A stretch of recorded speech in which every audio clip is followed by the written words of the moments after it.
Bills Mafia. Tonight on the Air Raid Hour, we are talking Bills offseason moves, specifically how it impacts draft plans. Then we will start our 2026 NFL Draft positional series with safeties, all that and more. But first,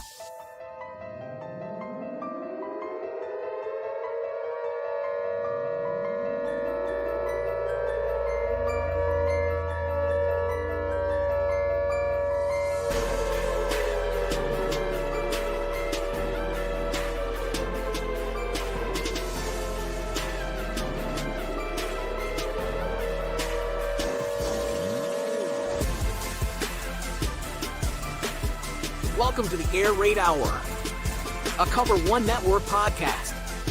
Here are your hosts, Judge Mathis and Tilt Money.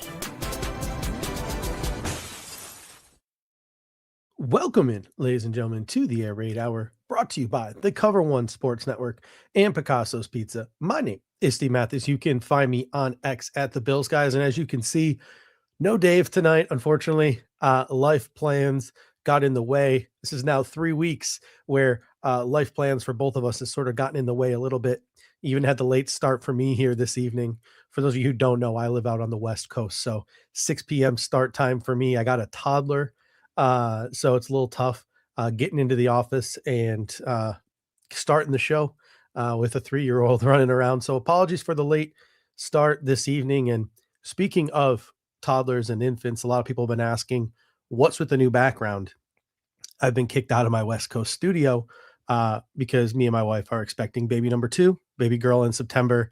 So now I am now relegated to a closet in the guest room. So this will be my studio from here on out, and I will look even more sleep deprived than ever come September. So just a little bit of personal news to share with you to get the show started this evening. But we are here to talk about Buffalo Bills football. And since we last talked, the Buffalo Bills have made a ton of different acquisitions. Going through the list here, they have added Kyle Allen, Bradley Chubb, D. Alford, Chauncey Gardner-Johnson, and Geno Stone, as well as re-signed Connor McGovern and Mitch Wisnowski. So a ton of news on the Bills front. Let's take a look at these new additions and re-signings, and let's use it to sort of strategize and reset our draft boards and our draft expectations here for the Buffalo Bills. Obviously, DJ Moore comes in. He is going to be wide receiver number 1. You have Khalil Shakir. So the wide receiver room is filling up a little bit, but obviously competition can still be added there. But there is a loss of draft capital in that acquisition, losing pick number 60. Kyle Allen, to me, and you're going to hear this term a lot in this segment here, does not preclude. Kyle Allen, to me, comes in to battle for the backup quarterback job with Shane Buechele, but it does not preclude the Buffalo Bills from still adding to this position. So when it comes to draft preparation, I'm still going to peep some of the late round quarterbacks. So that on that front, backup QB number 2 is still a need for the Buffalo Bills. Quite possibly. The biggest free agent signing for the Buffalo Bills was edge rusher Bradley Chubb. He will be the outside linebacker. On the other side will be Gregory Rousseau. So the Bills have a pair of legitimate edge rushers. What the nice part about that addition is Rousseau naturally likes to rush from the left side. Chubb naturally likes to rush from the right side. So it is a great match. You can work Michael Hoyt back in slowly in that sort of Joker / Sam linebacker role. So that should be a nice, cohesive unit, but we still could use a developmental edge rusher there.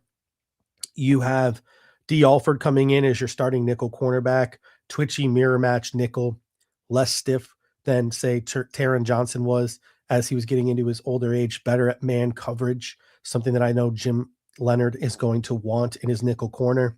Chauncey Gardner-Johnson, versatile chess piece that is added to this secondary to play opposite Cole Bishop. And hopefully maybe you can get him back into that center fielding role, which he was so good at in Philadelphia, but he literally can do anything. He can be a nickel. He can be a strong safety. He can be a free safety. He can play in the box. He can play deep. Chauncey Gardner-Johnson, love the attitude that he brings. Like, the Bills don't have a lot of like nasty taunting type of dogs like him. Think of like Josh Allen on the offense and how much he taunts. You're going to get all of that on the defense and more from Chauncey Gardner-Johnson. So that's a nice little menace that they added to that secondary as well. And then Geno Stone, the new depth piece, the new Damar Hamlin. He said in his introductory presser today, the Bills are just going to let him roam center field because that's kind of all he's really good at. He's got a lot of career interceptions. He can ball hawk. The Bills apparently told him, you're just going to go roam center field. We want more turnovers next year. So that's kind of the role Geno Stone is going to play on his 1-year contract. He's got massive tackling issues. It seems like the Bills understand that and are not going to be playing him at the line of scrimmage. And then again, this phrase does not preclude. Mitch Wisnowski, the punter coming back for the Buffalo Bills, does not preclude the Bills from adding another punter to the competition. So still going to peep the late round punters as I do my draft preparations this year. So when we look at the impact on draft philosophy, what are the Bills' biggest needs heading into the NFL draft? There's a lot of needs because the Bills still need to add a lot of players to sort of fill out this depth chart. I think everyone's going to point to linebacker and defensive line because of the perceived lack of depth there. They have starters at each of these positions on defense now, but it is thin in the front seven. So I think that's where a lot of the attention is going to be. But in reality, I think the Bills, again, trade back is probably now going to be the philosophy. Trade back, collect picks, fill some depth, all of those various different things. But if the Bills did want to, they could legitimately take the best overall player on the board that they wanted to at pick 26. They have the freedom to do it. Really, the only position the Buffalo Bills cannot take at pick number 26 is no quarterback, obviously, no running back, obviously. You can't take a tight end that early. You can't take a pure offensive tackle. If it's a tackle who can play guard, I can understand that because you do technically need to add some competition for Alec Anderson at left guard, and Osiris Torrance is going into the final year of his contract. So that would be understandable if it was a tackle who's going to convert inside to guard, and no boundary cornerback early. We need to add a boundary corner. We need some depth there, but we don't need to take one at 26 with our two starters, Christian Benford and Maxwell Hairston, entrenched. So if you look at it, the biggest needs of this football team, QB2 competition. I would like to see the Bills take a swing at a priority free agent or a late round pick to add to what they have in Shane Buechele and Kyle Allen. I don't think those two should be anointed by any means. I think the Buffalo Bills need to add more wide receiver competition. The question is going to be, what kind of wide receiver do you think the Bills want to add? Are they looking for more verticality and looking for a boundary burner or just speed? Some other guys to take the top off? Or are they looking to maybe replace Tyrell Shavers, who's injured, Gabriel Davis, who's injured, and looking for maybe a more bigger body type of receiver who can play in line and block a little bit? Maybe they want both, right? So the Bills need to add some wide receiver competition to that room. They can't just be relying on Josh Palmer and Keon Coleman to play opposite of DJ Moore and Khalil Shakir. There needs to be some competition there. And I know the Bills understand that, and they will add there. The Bills need to add interior offensive line competition. You can't just anoint Alec Anderson your left guard, right? Maybe Dylan Grable kicks inside and competes. Okay, now we need another swing. Maybe Chase Lunt kicks inside, competes. Oh man, now we need another swing, right? So the Bills can't let anyone on that interior offensive line, especially with Osiris Torrance's contract expiring, feel like they've just already been given a job by the time you get to training camp. They need to add competition. They need to add depth, right? And the Bills can do so. Like if a guy is sitting there in the first round, like Ione from Penn State, maybe they pull the trigger because that's just too good to pass up. And we'll talk about that when we get to our interior offensive line show and we get to our round tiering show. I don't want to get too into the weeds with that now, but maybe there's an interior offensive lineman at pick 26 that's just like sticking out on the board and they have to take him. Cool, right? But if not, middle to late round picks, take a swing, right? Add another veteran free agent here. The Bills still need to add at the interior offensive line. And then you look at the defense. Do the Bills want a nose tackle? Do the Bills want a guy to just do the dirty work on first and second down and then have Deion Walker play the nose on third down? Like, what do the Bills exactly want? You thought you would think with Jim Leonard and this odd front coming in, the Bills would look for more of that traditional big, heavy nose tackle. But right now, the Bills seem to not have any sort of rush to add that. Now, maybe they're looking at the draft and they feel really comfortable with their board and they know they're going to walk out of the draft with one that they can plug and play right away. But again, to me, there's no guarantees. Brandon Beane, you are a ballsier man than me if you're willing to head into the draft without that sort of box checked, right? So that is a need, hopefully, nose tackle. I think you still need more five tech depth behind Ed Oliver, behind TJ Sanders, Dwayne Carter, Landon Jackson. That's what you're counting on right now. The Bills need to add some five techs and some four eyes, some guys who can play along the defensive line. The Bills need to add more edge rushers. The more edge rushers, the merrier. You really going to count on Javon Solomon, Landon Jackson behind Rousseau and Chubb? You have Michael Hoyt coming back from the Achilles. That's a tough injury to come back from. You can't be content with that, especially with Bradley Chubb being an older guy, Michael Hoyt having that injury. You're going to want to add a developmental edge, preferably earlier on in this draft. You look boundary corner. There is no boundary corner really on the depth chart after the first two, Maxwell Hairston and Christian Benford. So if the Bills want to draft a guy or add a veteran free agent, they need to add boundary corner depth, boundary corner competition heading into training camp. And then, of course, they added Chauncey Gardner at safety. They added Geno Stone at safety, both of them on one-year deals. So we're going to focus on safeties tonight. The Bills need to add another safety in this draft.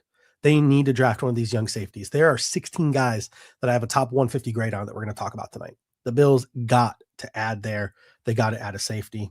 And then on special teams, some people will say, oh, you need to add a kicker for Tyler Bass. They already have another kicker on the roster in Max Trujillo. I don't think Tyler Bass is going anywhere. I think the Bills are going to ride Tyler Bass in 2026. So realistically, punter competition and maybe adding a return specialist. So when you look at the Buffalo Bills, and I have it over here on the graphic, QB2 competition, wide receiver competition, interior offensive line competition, defensive line competition, developmental edge, linebacker competition, boundary corner depth, developmental safety, punter competition, return specialist. The Bills have like 10 legitimate needs that they should be addressing in this third, fourth wave of free agency and in the draft. I didn't even get to linebacker, which I kind of forgot about, which is funny given it's the biggest hole. It seems like the Bills are, at least for now, have more faith in Terrell Bernard and Dorian Williams than maybe we do. The Bills changed their roster today, made Dorian Williams an inside linebacker. Obviously, Terrell Bernard's going to be an inside linebacker in these odd man's front. But given Terrell Bernard's health and the fact that Dorian Williams is in a contract year, you'd really think that linebacker might be something where the Bills could realistically be looking to pull the trigger on at pick number 26. It's the sore hole type of it's like the sore thumb hole on this roster right now. It's like, yeah, if Bernard stays healthy the whole season and Dorian Williams stays healthy the whole season, could those two be a good tandem and play well together? Yeah. But do we really trust Terrell Bernard to stay healthy the whole season? If Dorian Williams does play well, you got to have somebody wait in the wings because he's in a contract year. He might expect to get paid. So the linebacker position is a must add for this football team. The only depth right now is Joe Andreessen, and maybe Jim Leonard thinks he can do more with Joe Andreessen in his defense than Sean McDermott did with Joe Andreessen in his defense. You have Keonta Jenkins and Jimmy Charlo. That's it. The Bills are adding at this position in the draft for sure. Before we get to the draft, I would like to see the Bills add a Jack Sanborn type linebacker. I like to see them add a body along the defensive line, and I would like to see them add a veteran boundary cornerback. It doesn't have to be big deals. It doesn't have to be guaranteed money. It could be guys you can cut in training camp if the draft does fall the way you want and you're able to address those positions. But a defensive lineman like a nose tackle or a five tech, a linebacker in that Jack Sanborn mold, a boundary corner, just a depth piece. Those would be some nice ads for the Buffalo Bills. Who knows? Maybe free agency is just completely different this year and they can address all three of those things after the draft if the board doesn't fall that way. I'd prefer they do it before the draft. I think we all would as fans. We like that reassurance before the draft. And there's plenty of time between now and the draft for the Bills to add some more veterans, and I'm sure they will. So whether it's like a Kendrick Green type on the interior offensive line, it's another wide receiver, it's defensive line depth, it's linebacker depth, it's a boundary corner. There are still positions the Buffalo Bills should be considering adding, even return special if there's a return specialist sitting out there. I don't know. Maybe there is, maybe there isn't. I haven't really peeped the free agent log in a while. The Bills definitely still have needs heading into this draft, and one of them is safety. And we're going to talk about my top safeties when we get back from this quick word from our sponsor. This show is brought to you by Picasso's Pizza. With 4 convenient locations in Williamsville, West Seneca, Lancaster, and Blaisdell, Picasso's Pizza has been serving Buffalo's best pizza since 1980. Whether you're local or across the country, you can enjoy their delicious pizza delivered fresh to your door. Visit picassos.net to place your order today. Once again, that is picassospizza.net. All right, so now we're getting into it, right? The draft. And this is our favorite time of year. I'm sad that Dave's not going to be here tonight. We're going to go through my safety big board. He was going to give me his thoughts on my safety big board, and we were going to have a nice little back and forth. But tonight, unfortunately, you're just going to get me. And our whole goal here at the Air Raid Hour, for anyone who might not be a part of the show, have seen our off-season shows before, we love the draft. We're draft sickos. We're going to do this positional series for a whole bunch of positions in the pre-draft process. We're going to do it for the defensive line and edge rushers next week. We're going to do it for wide receivers and interior offensive linemen the week after that. So any of the positions, linebackers, I forgot linebackers. We're going to do linebackers in one of these weeks as well. All the positions where the Bills have the biggest needs to fill are the positions that we're going to focus on in these types of shows here. And I started with safety because before free agency started, the Bills literally had 1 safety on their roster. They've added 2. Thankfully, they've added 2 on 1-year deals so that this show is still relevant, because I did not have time to go through and do show notes for another positional tier. So thankfully, this positional group, safety, is still relevant here. And what I'm going to do tonight is I'm going to walk you through my top 25 safeties. So by the end of the show tonight, my goal is that you will know 25 safeties, have a basic understanding of the strengths and the weaknesses of those 25 safeties. And you can start to, if you haven't already, pick your favorites. Where do you think the best value is? Who do you think the best players are? Who's your no matter what? Maybe you already have those picked out, and you can yell at me in the comment section if you don't like my order, or you can argue with me and debate with me and try to get me to change my order a little bit.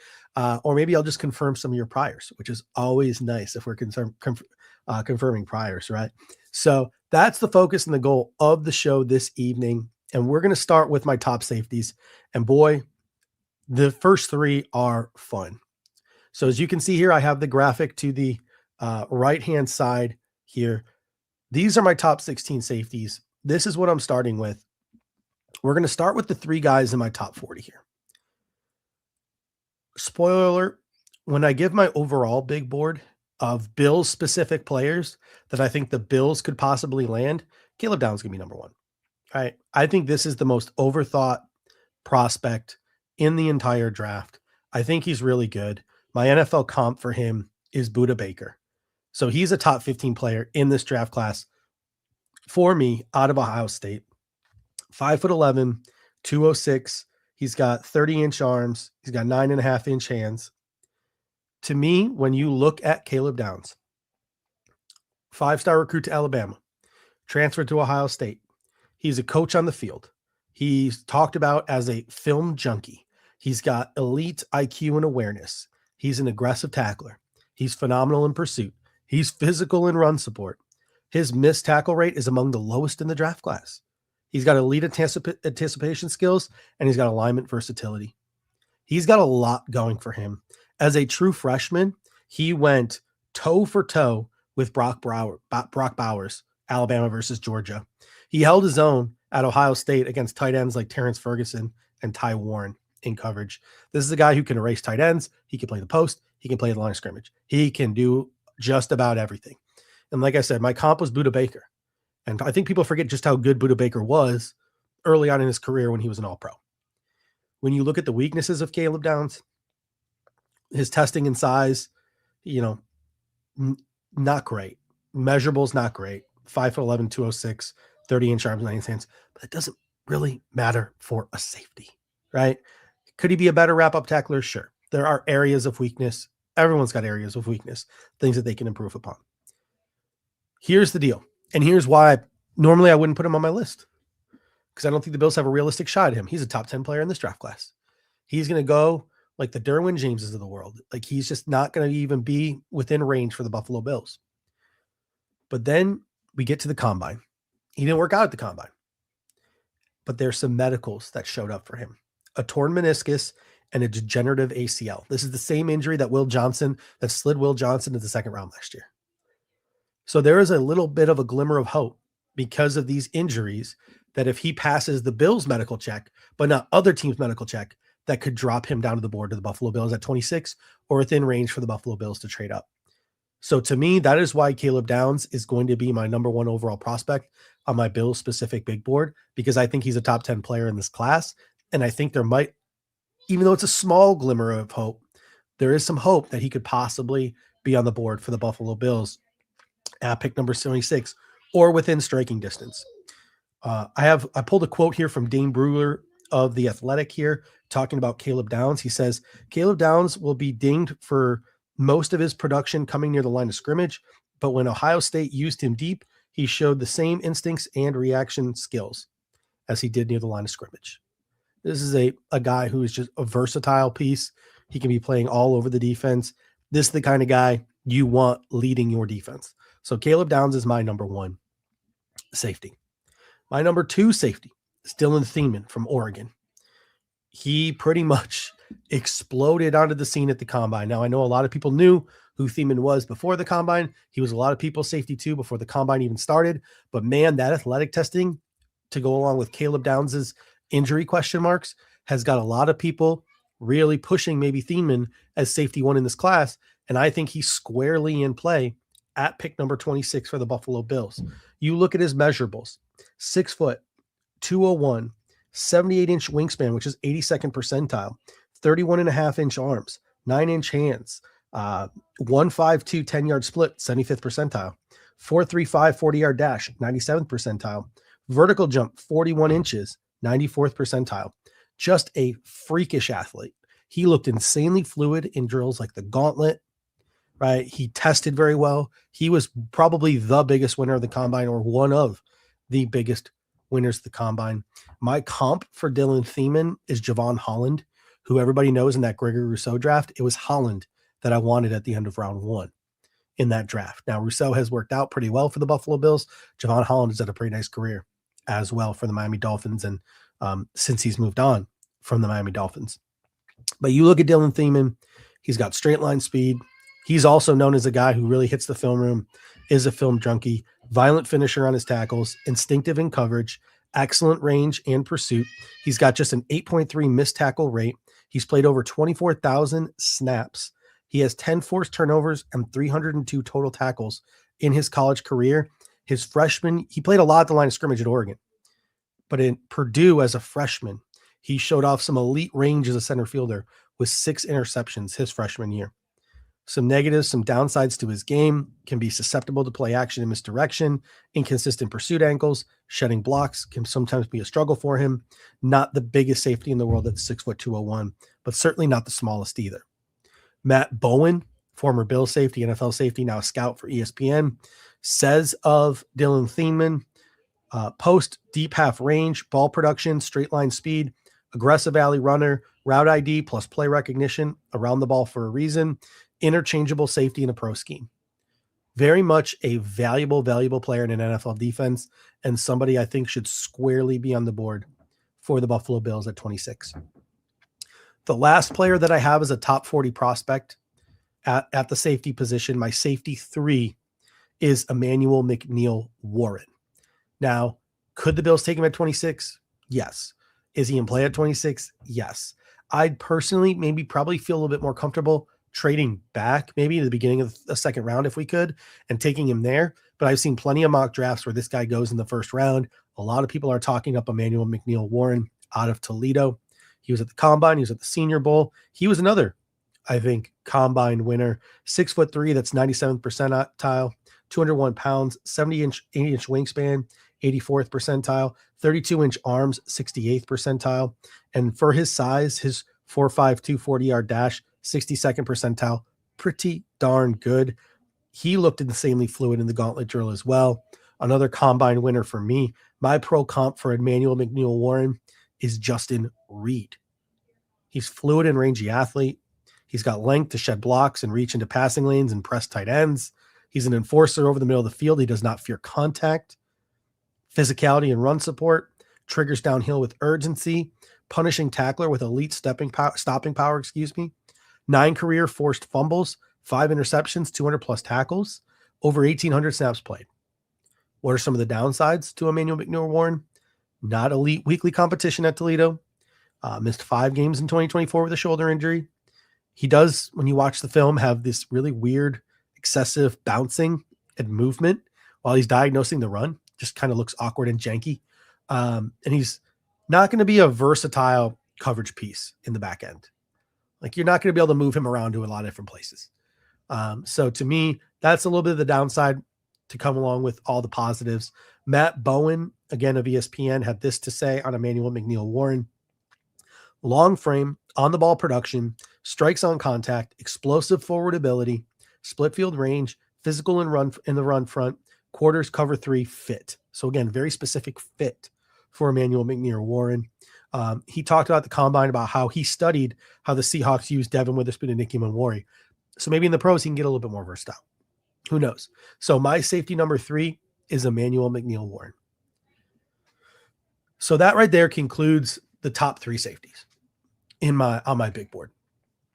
These generally go along the consensus lines. I didn't stray from the consensus too much with my top 3 safeties. The next round of safeties that I'm going to talk about, choose your flavor.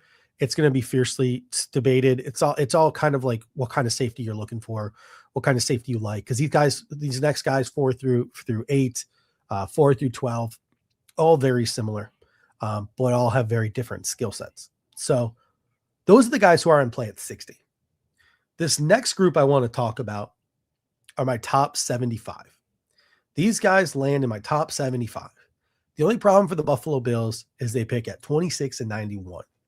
So I think the hope here with these next group of guys that I've scouted here is either you trade back from 26, pick up an extra pick, and they use one of those extra picks in the second round, early third round on a safety, or maybe one of these guys drops to 91 because there's just so many safeties.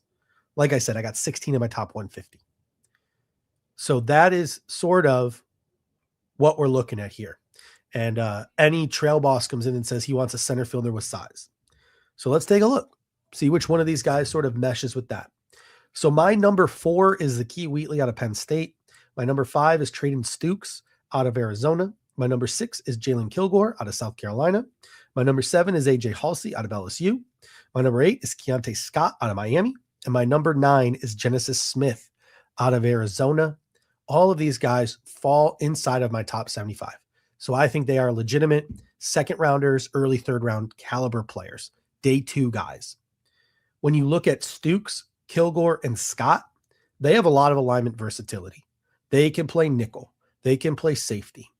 Zakee Wheatley, AJ Halsey, they're very good at the line of scrimmage, but they've also showed chops as split safeties, dropping back as well. Genesis Smith is probably the most polarizing sort of pick here or safety here, because the guy literally just kind of struggles at tackling, but he's a really good center fielder. And there was a guy a couple of years ago that everyone was just absolutely hating on in Kalen Bullock out of USC. Well, he's not good at the line of scrimmage. He's just a center fielder. If your defense wants a center fielder, which the Bills made clear to Geno Stone that they want a guy to play the post because they didn't think they had enough turnovers last year, I got a guy for you that's better than Geno Stone. His name is Genesis Smith out of the University of Arizona. He is a center field and ball hawk, baby. And we're going to talk about him in a moment. My comp for him is Kalen Bullock, who ended up being a very good player for the Houston Texans, still is a very good player for the Houston Texans. So let's start with my number 4, Zakee Wheatley out of Penn State. He was at the Combine. He was at the Senior Bowl, measured in at 6'3", which is 94th percentile, 203 pounds, 31-inch arms, 9.5-inch hands. Did not do any other testing, but he did look really quick and clean and fluid in the drills. So I got Zakee Wheatley here at number 4. Here are his strengths. He was the safety of the week Voted on by the players and the scouts at the Senior Bowl. So he had a big Senior Bowl week. Good size and length. He's got a red hot motor. 0 career penalties. Over 2,100 career snaps. His last 2 seasons, he's totaled 170 tackles, 1 sack, 4 interceptions, and a forced fumble.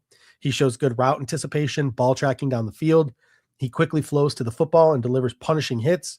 Not afraid of contact. Lots of key fill reps in the box. High-level run defender due to his awareness and range. A lot of positives for Zaki Weekly. What are some negatives? He's got average range and single high, so he's not that center fielding type. He's probably more towards in line with the Cole Bishops of the world. So is he a fit next to Cole Bishop? Maybe not, right? Needs to wrap up more as a tackler. Eye discipline is inconsistent. He can be fooled with misdirection. He had a 16.9% missed tackle rate in 2024, which is kind of high, but it was just 11.5% in 2025. James Foster, who is a scout in the draft community who I really trust, had this to say on Zaki Wheatley. He is the only reason I'm still watching Penn State tape every week, almost single-handedly giving this defense a pulse. So Zaki Wheatley, even with all the struggles Penn State had this year, he showed up. He is my number 4 safety. I like him a lot. I do not have a comp for him. I guess you could say he's kind of like Cole Bishop a little bit. Treydon Stukes. This might be my guy in the draft this year. Him or Genesis Smith. I really love those U of A DBs. Maybe Bud Clark. I'm still trying to figure out who my guy is because there's just so many safeties in this class I love. But coming in next on my list here at number 5 is Treydon Stukes out of Arizona. He was at the Combine. He was at the Senior Bowl. He measured in at 6'1", 190 pounds, 31 1/4 inch arms, smaller hands, 8.5 inch, 4th percentile. Not great. 4.33 40-yard dash was 98th percentile. A vertical jump of 38 inches, which was 79th percentile. And his 10-yard split was 1.5, which is 92nd percentile. This is a guy who's got nickel cornerback safety flex. He's one of the most competitive DBs in the class. He attacks the football. He's a former walk-on who played over 2,600 snaps. He was a team captain. Brandon Beane has showed that he really likes that before. Was that a more McDermott thing or a Beane thing? Who knows? But he was a team captain. He's played 503 snaps in his career at safety. He's played 1,174 snaps in his career in the slot. And he's played 943 snaps in his career at the boundary. So this is a guy who can play a multitude of positions. He's got size, recovery speed, burst, hip fluidity to execute a wide range of coverage assignments as listed above. 4 interceptions and 6 pass breakups in 9 games this past season. He's great in deep coverage, flips his hips and makes excellent transitions. Closing burst to erase and separate and jump passing lanes, elite body control and ball tracking skills. He's composed, turning and locating the ball down the field. He can jam tight ends at the line of scrimmage. He's got press hands, right? His hands might have been 4th percentile, but he uses those baby hands well, right? And he's got decent arm length, 56th percentile arm length.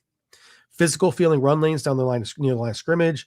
Good processing, playing, from trash in the box, getting through a muddy box. What are the downsides to a guy like Treydon Stukes? Because I just listed a whole bunch of positives. Why isn't he higher? Well, he's a 6-year senior. Torn ACL ended his 2024 season. He's more of, I think, a reactive player than an anticipatory player, but he's got all the athleticism to make up for that. He needs better discipline versus double moves. So a guy like Treydon Stukes, he's got his faults as well, right? Especially being an older prospect. Devin Jackson, who's another member of the scouting community that I love on Twitter, had this to say about Treydon Stukes. Absolutely blown away by the Arizona nickel/safety Treydon Stukes tape. By far the best ball skills of any DB that I have watched this cycle. Recovery speed, mirroring ability, his ball production, 4 interceptions, 6 pass breakups, all without committing any penalties. So a lot of people in the draft community thinking very highly of Treydon Stukes. He comes in as my number 5 safety. I think he's a really good fit for the Buffalo Bills. Another guy that I know a lot of people like coming out of South Carolina is Jalen Kilgore. He had a huge combine as well. He was at the Senior Bowl, had a nice Senior Bowl week. Jalen Kilgore has that nickel cornerback safety flex that we talked about. 6'1", 76th percentile, 210 pounds, 66th percentile, 32.5 inch arms, 88th percentile, 9.5 inch hands, 53rd percentile, 156 10-yard split, 51st percentile, 40-yard dash, 4.4, 94th percentile, 20-yard shuttle, 4.32, 25th percentile. So the 51st percentile 10-yard split, but a 94th percentile 40 tells me he's got that long speed, baby, right? Like he might not gain it right away, but as he gets further down the field and he backtracks a little bit, chasing down, running down some of those guys playing center field, he's got that speed to catch up, that recovery speed to catch up. So that's nice to see when testing.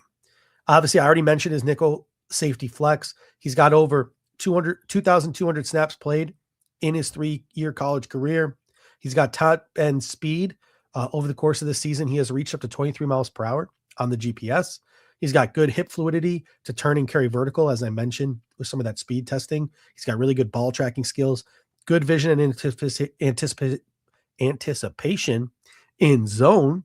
Ball skills, 8 career interceptions, allowed just a 52.3% completion rate in 2025. Size to fit the run game, physical and run support. He's got those nice long arms, so covering tight ends and shedding blocks shouldn't be an issue for him. Now, why do I not have this guy ranked higher? Why is he number 6 for me? I do have some concerns. I think he's a linear athlete. I think he's a little bit stiff, right? So guys like Casey Concepcion and Antonio Williams got the best of him when he played nickel this year. I think playing mano-a-mano in the nickel for Jalen Kilgore is going to be tough. So to me, I really see Jalen Kilgore, even though it's that nickel safety flex and people want to talk about it, I think he's a pure safety. I really like, can he play nickel in a pinch? Can he play nickel in certain situations? Can he cover tight ends? Yes. But you get him on those like smaller, shiftier slots, he's going to have trouble. So I think he's a pure safety for that reason, or he can play those bigger guys in the nickel. He can get grabby in man coverage. He's going to dive at ankles instead of wrapping up as a tackler, and his blitz timing can improve. So there are things that he can work on. So to me, Jalen Kilgore comes at number 6, not too shabby, right?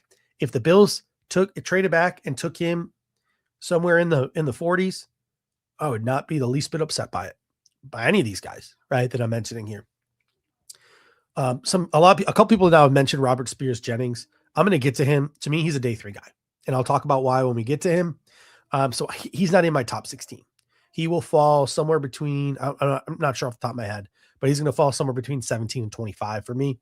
And I'm going to talk about him in the next segment. The next guy up is a lot of people's favorite in the draft community this year.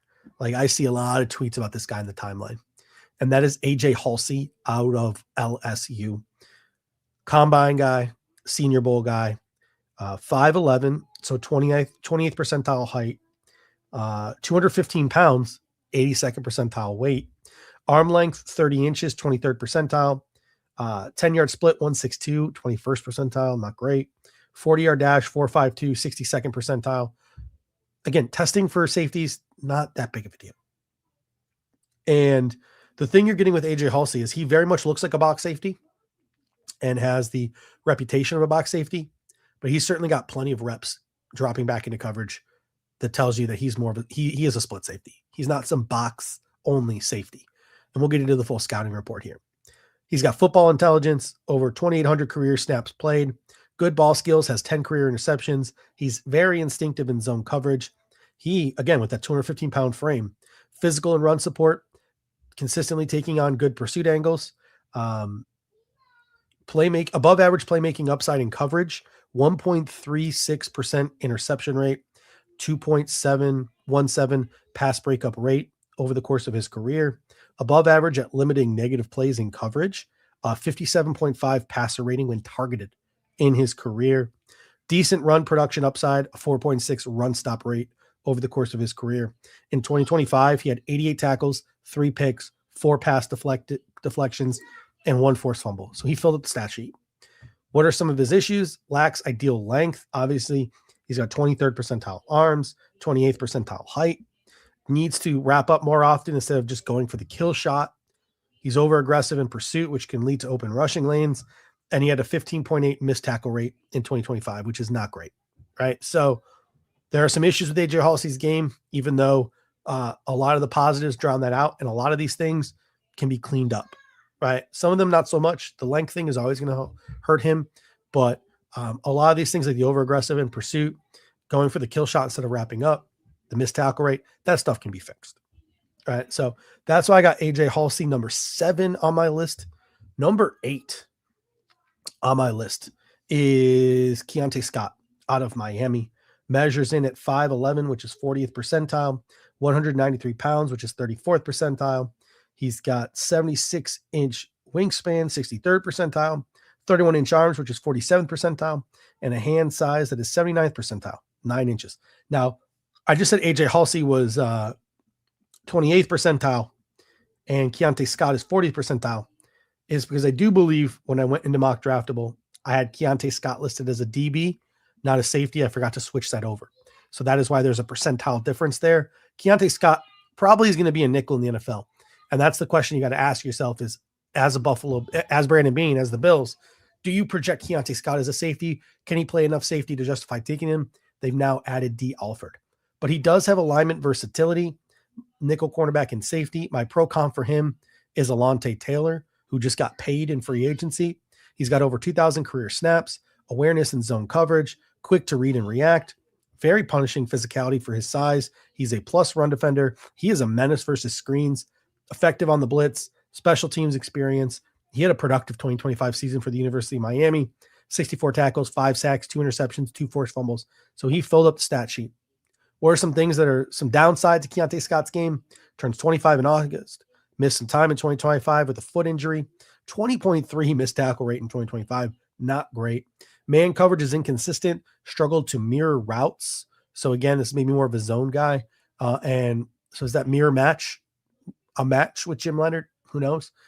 And he had 2 interceptions, but low ball production, right? A lot of his production was sacks, forced fumbles, blowing up screens, things of that nature. So I love Keontae Scott. I think he's an absolute dog. Now that we have D. Alford, I'm not so much sold on how much of a fit he is for the Buffalo Bills specifically.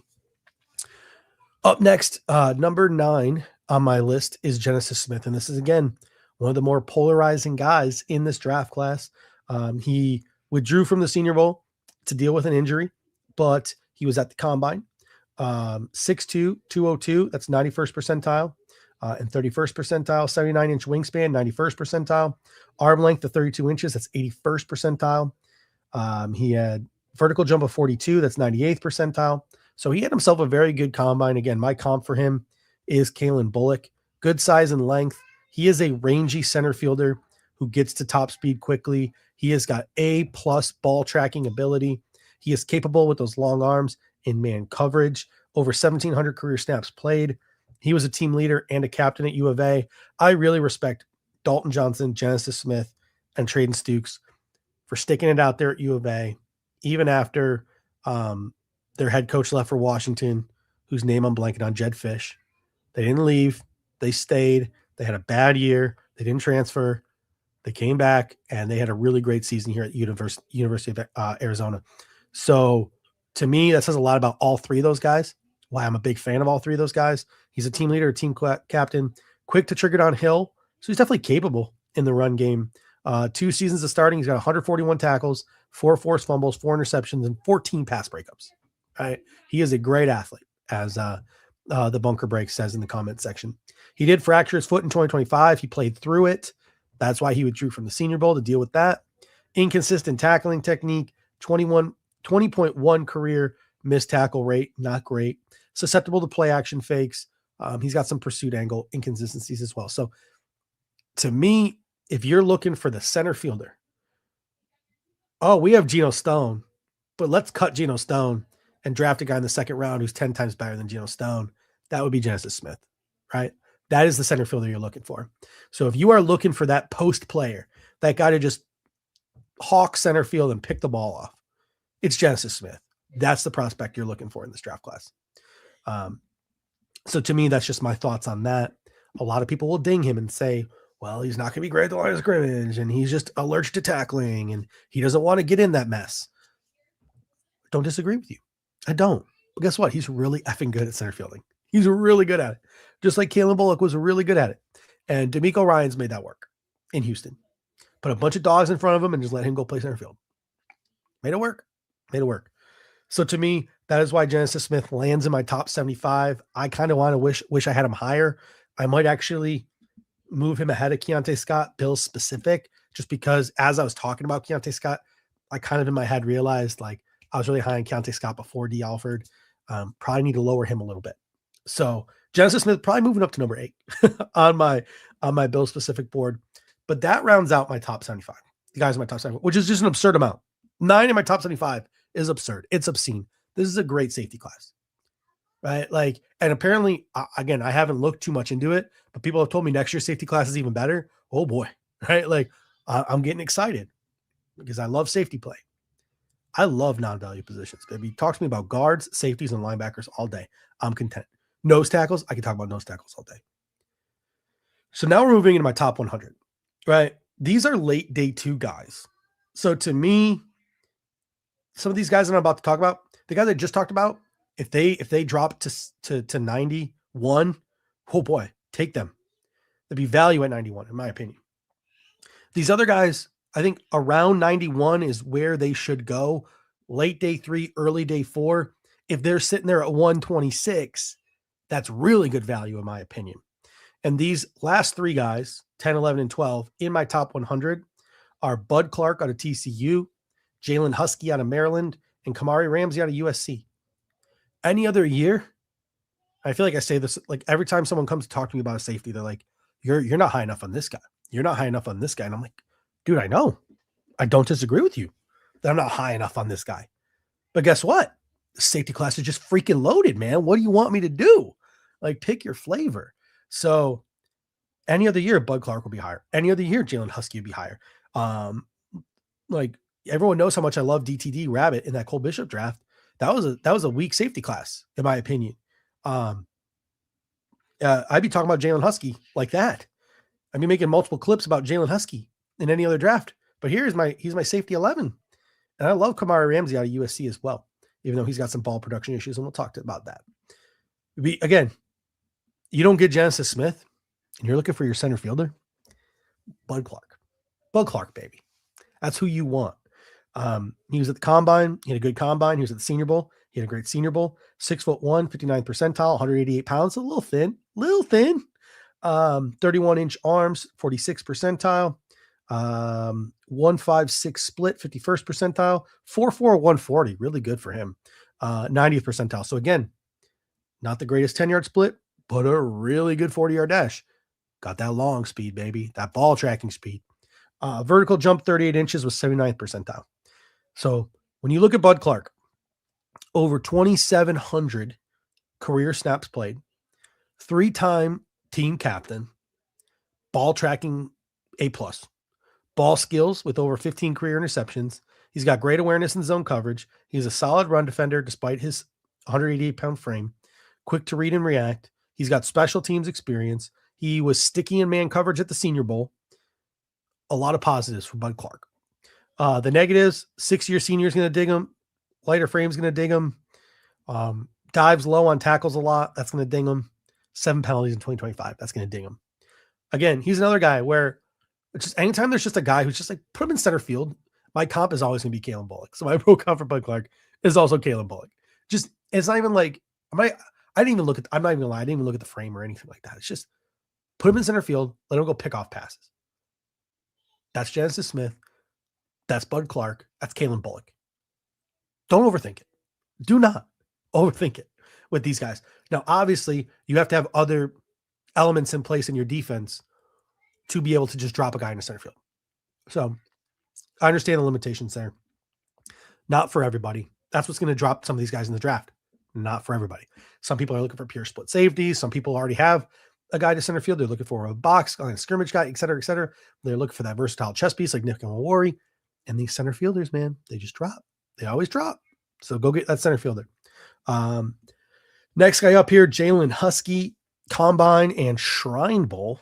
At the Combine, he came in at 6'1", 59th percentile, 196 pounds, 14th percentile, arm length of 30 inches, 23rd percentile, hand size 10, big old mitts, 94th percentile. Playmaker at safety. He's got 11 career interceptions. Reliable tackler. Just a 10% career missed tackle rate. He's got man coverage ability. He was a quarterback prior to 2025. He was a corner. Big hitter, triggers downhill quickly. A lot of positives to Jalen Husky's game. Some negatives, he could bulk up, add some more muscle to his frame.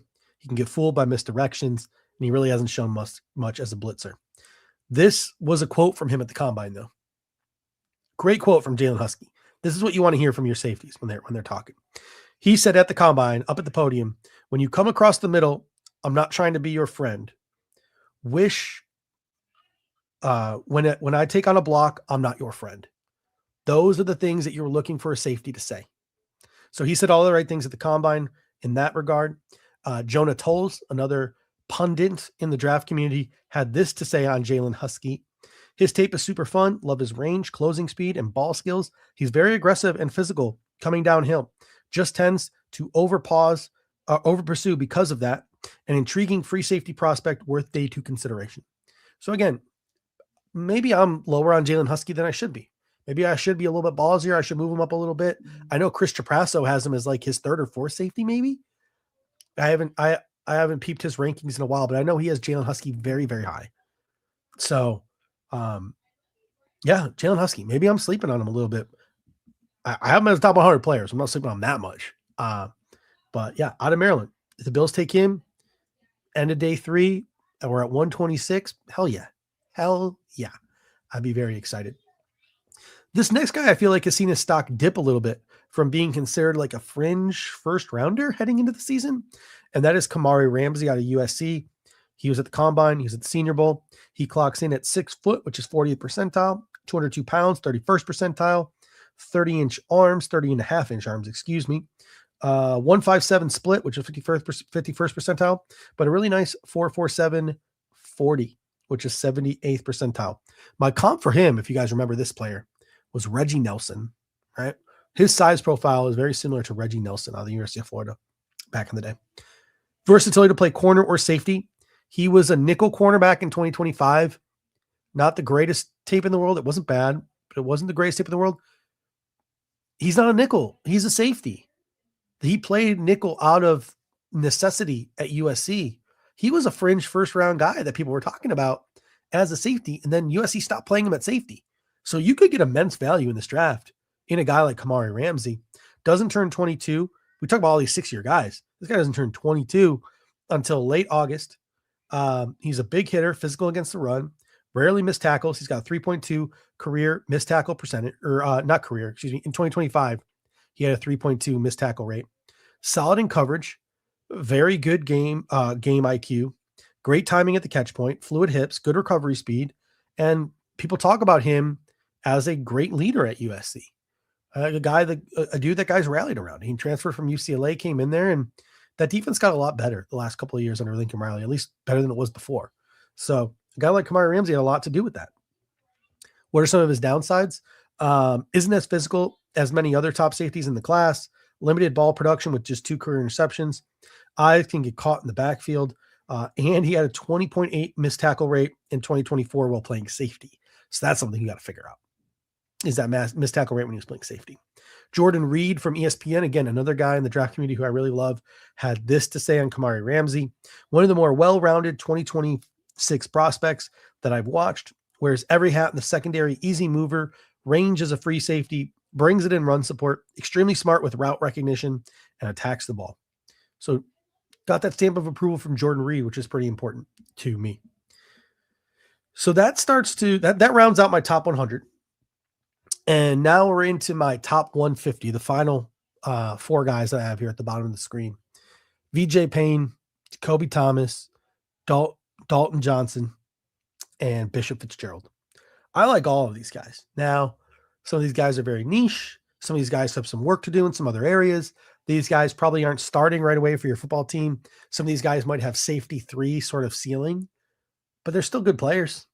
And we're talking like late round 4, early round 5. They have value. And some of these guys could outplay that value.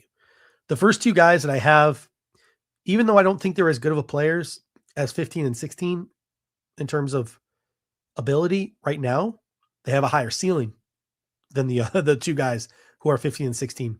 That's VJ Payne out of K-State and Jacoby Thomas, who the Bills met with at the Combine, out of the University of Miami. So let's start with VJ Payne. He was a big winner from the Combine. 6'3", 96 percentile, 206 pounds, 48th percentile, arm length, 33 and 1/4 inch arms. It's 96 percentile, baby. Hand size, 9.5, the 62nd percentile. 10-yard split of 152, that is 75th percentile. And a 40-yard dash of 4.4, that is 94th percentile. So you are looking at a great athlete here in VJ Payne out of Kansas State, who's got over 2,400 snaps played. He's competitive at the catch point with his 81-inch wingspan. He has just a 47.2 completion rate allowed against him in 2025. He's a good open field tackler. He explodes downhill and gets sideline to sideline. Those 33-inch arms help him near the line of scrimmage, get through the mud. He had a really big Senior Bowl week, and he looked great versus Michael Trigg man-to-man in his film against Baylor. So what are the issues with a guy like VJ Payne? Gets handsy down the field. He had 5 penalties in 2024, only 2 in 2025, though. Needs to wrap up when tackling, inconsistent pursuit angles. So a guy like VJ Payne, very good athlete, but I think you're going to have to work with him a little bit. Again, more of maybe a reactive player than an instinctive player. A lot of these great athletes are for some reason. And here's what Jonah Tolles, again, a guy in the draft community I really respect, had to say about VJ Payne. Elite size for the position at 6'3", 206 with 33-plus inch arms and a freak athlete. He clocked 23 miles per hour in the spring. Think his 2024 tape was better, but Payne has traits you can't teach. One of the best man coverage safeties in this draft, was locked down at the Senior Bowl too, played all over the field, but his best impact right away will be as a big nickel. So he's got that stamp of approval from Jonah Tolles, who I think does a really good job. Great follow on social media if you don't follow him for his draft takes and commentary. So VJ Payne, who knows? Maybe I'm not high enough on him because of that upside. VJ Payne, if we could get him in like round 4, round 5, I am very happy, right? Very happy, man. Same with this guy here, Jacoby Thomas, out of the University of Miami. Was at the Combine, was invited to the Senior Bowl, declined, obviously because Miami played in the national championship game. But when you look at Jacoby Thomas in his testing, 6'1", 75th percentile, 211, 70th percentile, 76-inch wingspan, 47th percentile, 31 and 1/4 inch arm length, 59th percentile, big old mitts, 10-inch hands, 10-plus inch hands, 98th percentile. He's got great intangibles. The Bills met with him at the Combine. Intense competitor, pre-snap communicator, alignment versatility. He can move around. Coverage instincts. He had ball production, 5 interceptions in 2025. Career 187 tackles, 14 pass breakups, 4.5 sacks, 4 forced fumbles, and 8 interceptions. So he's been filling up that stat sheet his whole career. One of the hardest hitters at safety in this draft class. Effective when blitzing. 2,200 plus snaps played. So a lot of positives here for Jacoby Thomas's game. Some negatives. 19.4% missed tackle rate in 2025. 20.7 for his career. Not great. Over aggressive in pursuit. Known to bite on play action fakes. So things that he can work on, but the Bills met with him. I like him as a middle round safety. The next two, the ceiling is not as high athletically, but I like the intangibles that these two guys bring. Number one is Dalton Johnson. He is my 15th ranked safety. Again, any other year, he'd be ranked higher. Not from a size perspective, because when you see his measurables, they're not close to this guy I'm going to talk about. But Dalton Johnson gives me Dean Marlowe vibes. So this is, again, a guy that would be Jacoby Thomas was my cutoff for like guys I think have starting capability. Now we're looking at niche role players or backups. I think now that we get to Dalton Johnson. So as I go through and hit some other players, I think Dalton Johnson and Bishop Fitzgerald might drop out of my top 150 and into my late day 3 category. But I do like both of these guys. And I'm going to talk about both these guys because I really like them. And right now, currently, as I'm still progressing through position groups, they're in my top 150. Was at the Combine, was at the Shrine Bowl. Did I ever mention the comp? I don't think I mentioned the comp. The comp was Dean Marlowe, former Buffalo Bill, a guy who could play nickel, he could drop into the post, he could play box it, he could do it all, right? That's Dalton Johnson. Dalton Johnson can play nickel, he can play post, he could play box. Is he going to do it at a very high level? Probably not. Is he going to do it at a very below average level? Probably not as well, right? So this is a guy I think he's got a pretty high floor.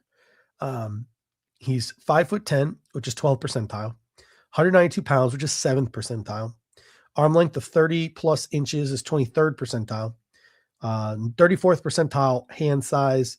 His 159 split is 38th percentile, but he did have a really good 40-yard dash with a 4.4 140, 90th percentile. But when you look at Dalton Johnson's game, 4 interceptions and was first team All Big 12 in 2025. He had a great Shrine Week and an impressive combine.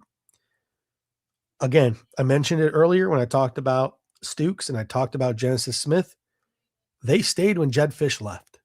They had a down year and they could have left after that down year, and they didn't. They stuck it out their entire careers at UW, and they turned that thing around. So kudos to all 3 of those guys. They are leaders in that secondary. On top of that, he's tough, he's twitchy, he's instinctive. He's very good in short zone coverage. He's quick to read and react to throws in front of him. He has enough athletic ability to play man coverage near the line if he needs to. Productive tackler when he stays clean. Offers value as a nickel safety hybrid, and has core special teams potential. So I really like a guy like Dalton Johnson. What are his weaknesses? Undersized, lighter measurables, not ideal deep zone defender, could struggle with vertical speed, may have issues covering bigger slot receivers in man because of those shorter arms, can be overwhelmed by large blockers as a down safety because of those shorter arms, but played post, played box, played nickel, right? He's got the reps to be a versatile dude. Another guy in the draft community I really love, Devin Jackson, had this to say about Dalton Johnson. Excellent range playing either single high or half field safety role, and has ball production to prove it, 4 INTs, 7 PBUs. At his best, reading the eyes of the QB in deep zone coverage alignments, and obviously attacking downhill, not so much backtracking backwards. So I like Dalton Johnson. If the Bills hadn't taken Geno Stone, if the Bills hadn't signed Geno Stone, the Bills hadn't signed Chauncey Gardner-Johnson, if they were going into the draft butt naked at the position of safety other than Cole Bishop, I would suggest him as a double dip candidate. Now I'd be a little disappointed if he was the only safety, but it also wouldn't be the end of the world. I like Dalton Johnson's game. Bishop Fitzgerald out of USC. He rounds out my top 150 here, coming in as my 16th ranked safety. 5'11", which is 19th percentile. 201 pounds, which is 27th percentile. 31 and 1/4 inch arms, 37th percentile. 9.5 inch hands, 62nd percentile, 158 10-yard split, 44th percentile. 4.55 40-yard dash, 56th percentile. Not the greatest athlete in the world. He lacks ideal size and length. He had a late season knee injury this year, made him miss the last 2 games. He's a 5th-year senior, but when you look at him, he's got good football IQ. He was a high school quarterback. He has impressive instincts and awareness in zone coverage. He had 5 interceptions in 2025 despite missing those last 2 games. He's got good closing speed. He's quick to diagnose and attack against the run. He's got what you're looking for. He just doesn't have the body that you're looking for. Jonah Tolles, again, mentioned him a couple of times. This was his write-up on Bishop Fitzgerald. Bishop Fitzgerald is an absolute dog. Instincts and quick trigger. Plus has very natural feel for zone coverage. Reliable open field tackler too.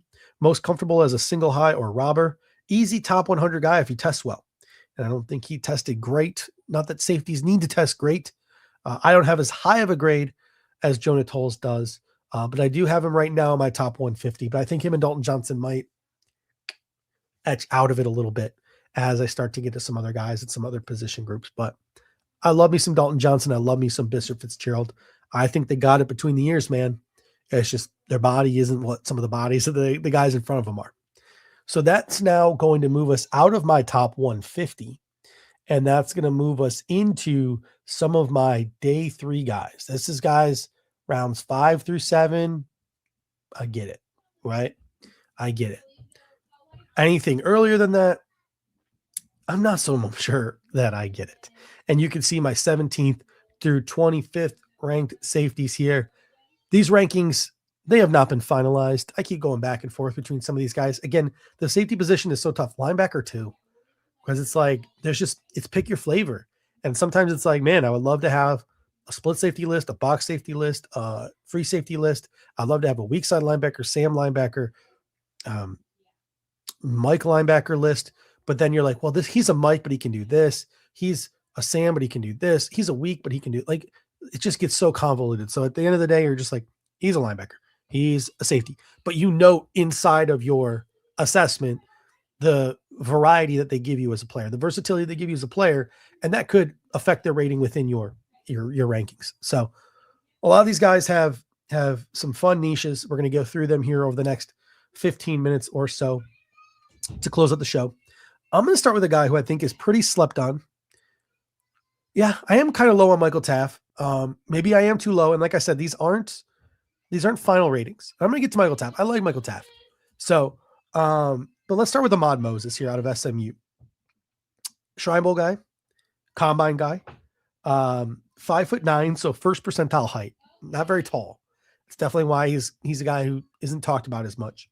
196 pounds, 14th percentile. Again, small guy. Arm length, 30 and 1/4, 10th percentile. Hand size, 9 and 1/4, 34th percentile. Vertical jump, 38 inches, 79th percentile. So he's a pretty good athlete despite his sort of smaller size. But when you look at it, 8 interceptions and 178 tackles the last 2 seasons. Production. He had a really strong Shrine Week. Here's why people, I think, are sleeping on Ahmad Moses. Herniated disc was discovered at the combine. He had spinal fusion surgery. He will probably start the season for whatever team drafts him on the PUP list. So this is almost like a redshirt guy here in Ahmad Moses. NFL Next Gen Stats had this to say. The 2026 safety class includes Caleb Downs and Ahmad Moses, who each earned an NGS college production score of 81. Downs and Moses are 2 of the 5 highest graded safeties by production score in the last 5 prospect classes. That's a guy late day 3 you take a swing at, even if you have to redshirt him. 8 interceptions, 178 tackles last 2 seasons. I understand he's got that diminutive stature. I understand everyone wants the freak athlete. We're going to talk about a couple freak athletes here in a second. But man, the production for Ahmad Moses, outrageous. Excuse me, I probably should have brought some water with me doing this solo show. Up next is another guy who is not great measurable wise. I started with the 2 guys that I like the most who don't have great measurables. Then I went into the guys with the great measurables with flaws. So for these first 2 guys, their flaws are just the bodies they were born in. These next couple of guys have flaws to their game, but have some great bodies they were born into. So let's start with Lewis Moore, right? So out of Indiana, 5'11", 19th percentile, 191 pounds, 6th percentile, 29.5-inch arms, 2nd percentile, hand size, 9 and 7/8, 84th percentile. Didn't test. Lewis Moore reminds me a load of Cam Lewis, right? He is a fluid athlete, defensive versatility. He can move around a little bit, be nickel, be safety, be post, quick to process route concepts, aggressive ball hawking mentality. He's got ball skills with 6 interceptions and 5 pass breakups this year for national champion University of Indiana. What are the issues? Measurables, right? The tape is greater than the traits here with Lewis Moore. He's also a 7th-year senior, so older prospect. This might be, I might be too high on Lewis Moore just for those 2 things combined. Like this might be like a 7th round guy or a priority free agent. So I might have to move him down just for that. But Ian Cummings, another great guy in the draft community that I love, had this to say on Lewis Moore. Lewis Moore is really fun player because he plays so controlled and instinctive. You don't always get to see his athleticism, but when he dials in on a break, he turns it on. Length plus size will be sticking points for him, especially in run support. But I like him a lot as a mid-round ball hawk. So that's from Ian Cummings. So again, Lewis Moore, size is going to be an issue for him. These next guys, not so much with an issue, but there are flaws in their game. So this is where you start to throw darts at athletes here on day 3. My next guy here is Deshaun Singleton out of Nebraska. He's at the Combine. He's at the Senior Bowl.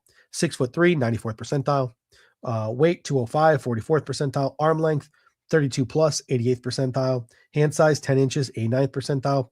Vertical jump, 39.5, 88th percentile. Good athlete. He's got the traits. He's got the height, weight, arm length, hand size. Things you can see as helping him on special teams early in his career. Things you can see molding him into like a tight end eliminator type of traits. Like, oh, he's a guy who can play on the field. He can play tight. He can play special teams, and we can put him on the field to take on tight ends, cover tight ends. Pretty good missed tackle rate, 10.8% in his career. Pretty good passer rating, allowed 35.4%. That was first in the Big Ten this year. 30 plus career starts. He had a really good Senior Bowl week. What's his downside? 5th-year senior. All right, so a little bit of an older prospect there with Deshaun Singleton. Next up on my list here, number 20 is Robert Spears Jennings out of Oklahoma. Obviously, he met with the Bills at the Combine, and he played for new Bills cornerbacks coach Jay Valai. So you're going to have that going for you. At the Combine, traits for days here with Robert Spears Jennings, all Combine team. 6'1", 78th percentile. 205, 44th percentile. 32.5-inch arms, 81st percentile. Hand size, 10 3/8, 96th percentile. 10-yard split, 151, 82nd percentile. 40-yard dash, 4.32, 98th percentile. 20-yard shuttle, not so great, 4.43, 9th percentile. My pro comp for him is Saran Neal, right? He's got some versatility. He moved around, 618 snaps deep in his career, 537 box, 203 nickel. He's got traits for days. He's a reactive defender. I don't think he's got great awareness from depth. I think he's a backup special teamer who, when he does play, probably needs to play near the line of scrimmage. But I do think there's a place for a guy like that in the National Football League. Saran Neal's still playing football, guys. Right? And if Saran Neal could have been a tight end stopper or been on a team that needed a certain trait and could have utilized his traits a little better, maybe he could have contributed a little bit better on the defensive side of the ball. But Robert Spears Jennings definitely has the athleticism to play in the National Football League. He'll be a team's demon for you, I think. Russ Brown, formerly of Cover One, had this to say: Robert Spears Jennings really caught my eye when watching the Sooners defense this year. His ability to tackle has been consistent, and he's been willing to attack downhill and get physical. Impressive stuff from him to start the year. So again, he's got the traits. I think he's a line of scrimmage player. It's going to knock him a little bit, but I think he'll be a special teams demon for you, man. Late fifth, sixth, seventh round. I'll take that. He's a fourth, fifth safety. We have Sam Franklin, so maybe you don't need it. I mean, the Bills don't need it, but certain NFL teams might need it. Next on my list here is Cole Wisniewski out of Texas Tech. How he did not get invited to the Combine, I have no idea, but he blew up the Shrine Bowl. 6'3", 214 pounds, 31-inch arms, 75-inch wingspan. My pro comp for him is Divine Diablo, who's a weak side linebacker, and that's because this guy's got some versatility. He was a linebacker at North Dakota State, and then he moved to safety or box safety at Texas Tech this last season for the Texas Tech Red Raiders, who made the playoffs.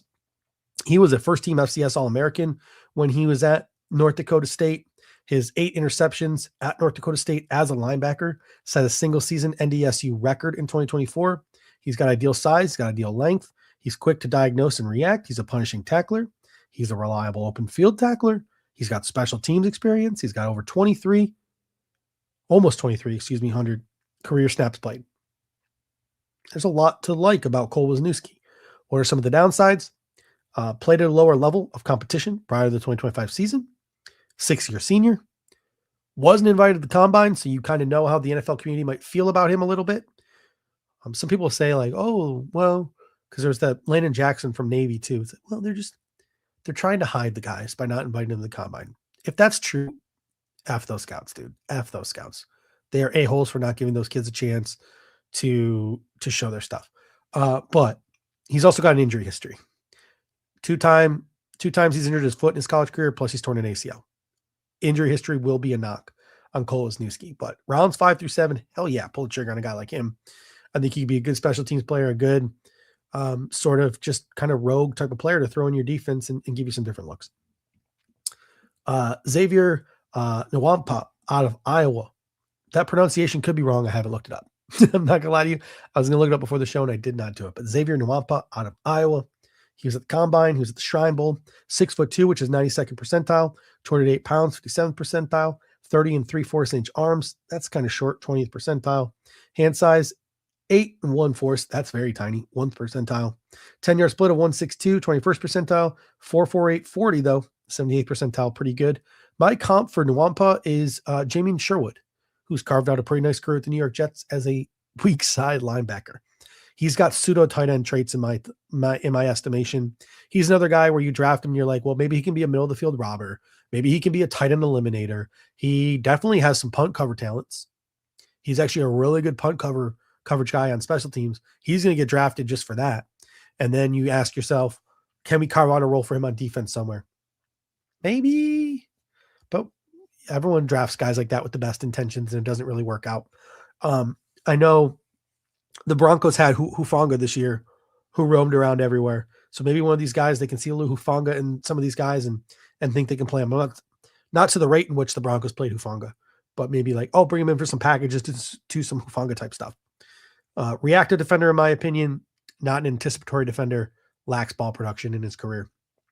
Devin Jackson, again, I've quoted him a couple of times. He says of Xavier Nwampa, the definition of a thumper, runs the alley with authority, can drive and chase down plays on the perimeter, wasn't tested much deep downfield, but has the range to do it. Didn't have a lot of ball production this year, but forced 2 fumbles. I like him more near the line of scrimmage. Can be a nice addition as a middle of the field robber in a middle of the field robber type of role. So that's what he has on Xavier Nwampa. Up next is a guy that I really like, and I think he might move up my board a little bit here. I got to do a little bit more digging, but I really liked him at the Shrine Bowl. That's Miles Scott out of Illinois. Love these Illinois defenders, have for years. 5'11", 208 pounds, 10-inch hands, 30.5-inch arm length, 75, almost 76-inch wingspan. Couldn't find his pro day numbers. It was behind a paywall. I didn't want to pay, so I don't have his 40 time or anything like that. It didn't leak on Twitter. Maybe it will leak eventually on Twitter, but I don't have Miles Scott's pro day numbers. I know he had a good vert, 37 inches. I don't know his 40 time. But great Shrine Week, nickel safety flex, instinctual ball hawk, always find himself in the right spots.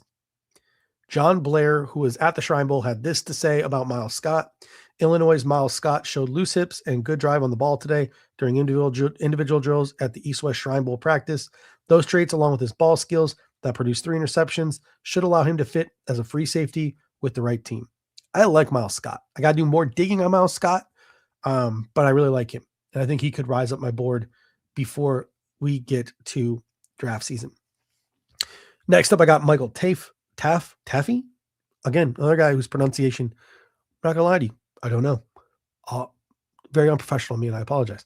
But Michael Taff, combine senior bowl guy, 5'11", 29th percentile, 190 pounds, 4th percentile, 29 and 1/4 arms, 1st percentile, hand size of 9 3/8, 53rd percentile, a 10-yard split of 1.58, which is 44th, and a 40-yard dash of 4.5, which is 71st percentile. Not bad. What you got to like about Michael Taff is his leadership qualities. He has work ethic. He was a walk-on at Texas and then became a multi-year starter. He's got range and recovery speed. He's got 7 career interceptions. He's got 10 passes defensed. He had 10 passes defensed in 2024. He's aggressive getting downhill. He's got special teams experience. He had to work his way up the depth chart there at Texas. He looks on the downside, needs to add some weight. 21.3% missed tackle rate in 2024. He got under 10 in 2025 though. And man, here's what I do not like about him. And I have experience from this watching the ASU game last year. He needs to be careful hitting too high and avoid illegal hits. A lot of near targeting calls for Michael Taff. So that's something he needs to clean up as well. I don't hate him. Like, I don't think he's a day 1 or day 2 guy. I don't think he's an early day 3 guy. But if in the 6th round, the Buffalo Bills take him, I'm not losing any sleep over it. I think he's a solid player. And then lastly, Lorenzo Style Jr. out of Ohio State, combine king, 6 foot, 31st percentile, 194, 10th percentile, 31-inch arms, 51st percentile, hand size, 9.5, 62nd percentile, but then a 10-yard split of 149, 96th percentile, a 40-yard dash of 427, 99th percentile, a vertical jump of 39, which is 86th percentile. Great athlete. The only problem with Lorenzo Styles Jr., not a good football player. I don't know what to tell you. I think all the talent around him, including his brother Sonny Styles, masked what is just not a very good football player in Lorenzo Styles Jr. So no offense, Lorenzo Styles. He's a PFA for me, priority free agent. I understand if a team takes him late day 3 because of the measurables and all that stuff, but I just don't think he's a very good football player. Sorry. I don't. I didn't do too much work on him just because I never really liked him while watching him. So maybe I'll go in and I'll do another watch of Lorenzo Styles Jr. I should have after his combine testing, but I didn't. So I'll go through it again. I'll do it again. So that could change, but I don't think it'll change much. More athlete than football player, in my humble opinion.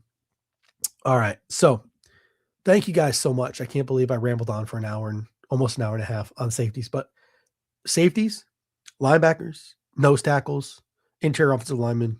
I could talk about those guys all day. And I almost did talk about them all day. So thank you guys so much for joining us this evening. As always, here are the ways in which you can support this show. Number one, you can smash that like button. It's the easiest way to support us here at the Air Raid Hour. Helps us with the algorithm. Again, we don't like those catchy clickbait titles. Here's our title for tonight's show: Buffalo Bills, NFL Draft, Safety Prospects, Free Agent Additions, and more. Not exactly clickbait type of headlines that's going to attract us to the algorithm for YouTube. So help us out. Smash that like button. Subscribe to Cover One. Share. Word of mouth. We would love to spread our show that way. And when the show is done being live, leave a comment. Again, when I'm doing this solo,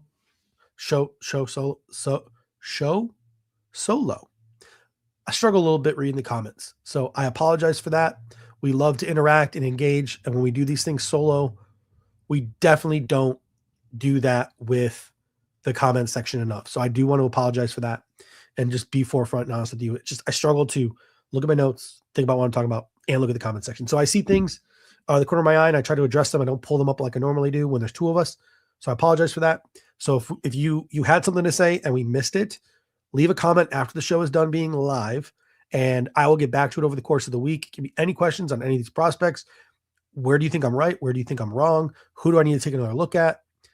Let me know in the comment section. Who are your favorites? Who are your least favorites? Do you think I have a wrong round projection on somebody or a wrong overall evaluation on somebody? Just let me know in the comments and we can have a conversation in the YouTube comments or on social media on Twitter. Thank you guys so much for joining me this evening here on the Air Raid Hour. And next week, I can't promise because life happens. I can't promise. But me and Dave both sent each other finger crossed emojis, hoping that next week we will get the two of us back together for a live show, because it's definitely better when there's a back and forth. It's definitely better when we can engage the comment section more. So thank you guys for sticking with me as we broke down these prospects. Hopefully now there are, I'm going to say 24 prospects, because I definitely did Lorenzo Styles Jr. dirty, and I will go back and I will watch Lorenzo Styles Jr. I did him dirty. That was mean of me. I apologize. So hopefully there are 24 prospects you have a better idea about now heading into the NFL draft. And I will talk about Lorenzo Styles Jr. Once I rewatch him on social media, and you'll have 25 that you know about heading into the NFL draft. So thank you guys so much. I think, hold up, it's in my show notes. Oh, it's linebackers next week, baby. It's linebackers next week. So next week is linebackers. The week after is edge and D-line. The week after that is wide receivers and offensive line. Then April 13th, we're going to stack our Bills big board, talk about guys we like in the first round, guys we like in trade back scenarios, guys we like in the third round, fourth round. Look, we're going to stack our board. April 20th, we'll do our no matter what lists, which is the Monday before the draft. We haven't really talked about it with the Cover One people yet, but I would assume we will be in some way, shape, or form a part of the draft coverage. If not, I'll be very sad. But that's life. And then we'll be back the Monday after the draft, resetting the Buffalo Bills depth chart and talk about who the Buffalo Bills drafted. So thank you guys so much. Really appreciate it. Hopefully these topics and all these things coming up over the next couple of weeks intrigue you. Hopefully you like these positional breakdowns. These are what I think are the most important positions for the Buffalo Bills to address. So thank you guys so much. Appreciate it. And until next time, go Bills. Thank you for watching tonight's episode of the Air Raid Hour. Make sure to hit that like button on the way out. If you are catching the show on demand, leave a reply in the comment section and we will respond over the course of the week. You can always listen to every episode next day on all major podcasting platforms, including Apple Podcasts and Spotify, by searching Air Raid Buffalo. Thank you for your continued support, and as always, go Bills!